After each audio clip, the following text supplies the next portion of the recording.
நமது களம் டிவி, உண்மை உறக்க எப்போதும். கொளத்தூரில் தனியார் மருத்துவமனையில் ஏசி இயந்திரத்தை பழுது பார்த்த மெக்கானிக் மர்மமான முறையில் மயங்கி விழுந்து உயிரிழப்பு. தனியார் மருத்துவமனையை முற்றுகையிட்டு உறவினர்கள் வாக்குவாதம். உடலை கைப்பற்றி உடற்கூறாய்வுக்கு அனுப்பி வைத்து போலீசார் விசாரணை. சென்னை கோவிலம்பாக்கம் பகுதியைச் சேர்ந்தவர் முத்துக்குமார். இவர் ஏசி மெக்கானிக்காக வேலை செய்து வருகிறார். இந்நிலையில் சென்னை கொளத்தூர் செம்பியம் செங்குன்றம் சாலையில் உள்ள தனியார் மருத்துவமனையில் பழுதான ஏசியை கடந்த 2 நாட்களாக பழுது பார்த்துள்ளார். இந்நிலையில் மருத்துவமனையின் மொட்டை மாடியில் ஏசி இயந்திரத்தை பழுது பார்க்கும் பொழுது மயங்கி விழுந்த அவர் மர்மமான முறையில் உயிரிழந்துள்ளார்.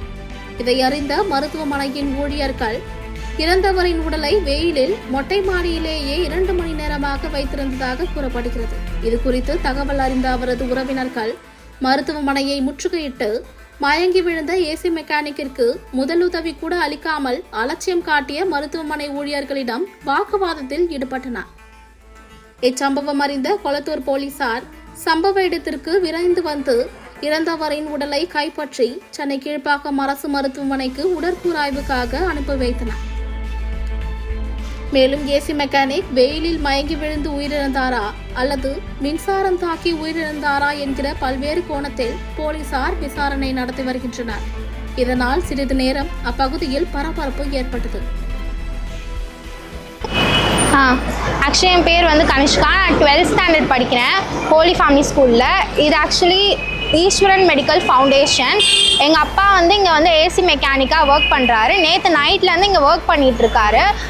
இன்றைக்கி மார்னிங் ஆக்சுவலி எங்கள் அப்பாவுக்கு இங்கே ரிலேட்டிவோட வீடு இருக்குது. ஸோ இங்கேருந்து நைட் அங்கே தங்கிட்டு அது மாதிரி இங்கே ஒர்க்குக்காக இங்கே வந்தார். இங்கே ஒர்க் பண்ணிவிட்டு மார்னிங் ஒரு 9 o'clock சம்திங், அந்த டைமிங் தெரியல, பட் அந்த டைமிங்கில் அப்பாவுக்கு ஹார்ட் அட்டாக் மாதிரி மயங்கி கீழே விழுந்துட்டாங்க.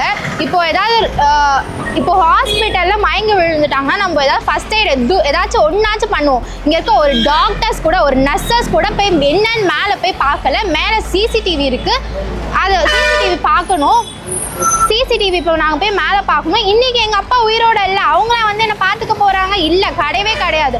ரோட்டில் ஒருத்தர் விழுந்து போயே இருந்தால் கூட நம்மளுக்கு அவங்க எழுப்பி என்ன ஆச்சு ஓகேவா ஃபைனாக ஏதாவது கேட்போம். இவங்க அது கூட கிடையாது, ஒரு ஹியூமனிட்டியே கிடையாது. இந்த ஹாஸ்பிட்டலில் காசு காசு காசு தான். இப்போ காசு நாங்கள் எவ்வளோ வேணால் கொடுக்க தயாராக இருக்கும். ஆனால் எங்கள் அப்பா உயிர் திரும்பி வருமா? வராது.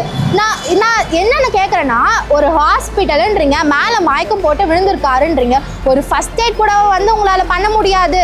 அட்லீஸ்ட் நீங்கள் ஃபஸ்ட் எய்ட் பண்ணியிருந்தா கூட எங்கள் அப்பா இன்னத்துக்கு எங்கள் அப்பா உயிரோடு எங்களோட இருந்திருப்பார். அது எங்கள் அப்பா இறந்து போன காரணம் இந்த ஹாஸ்பிட்டல் தான்.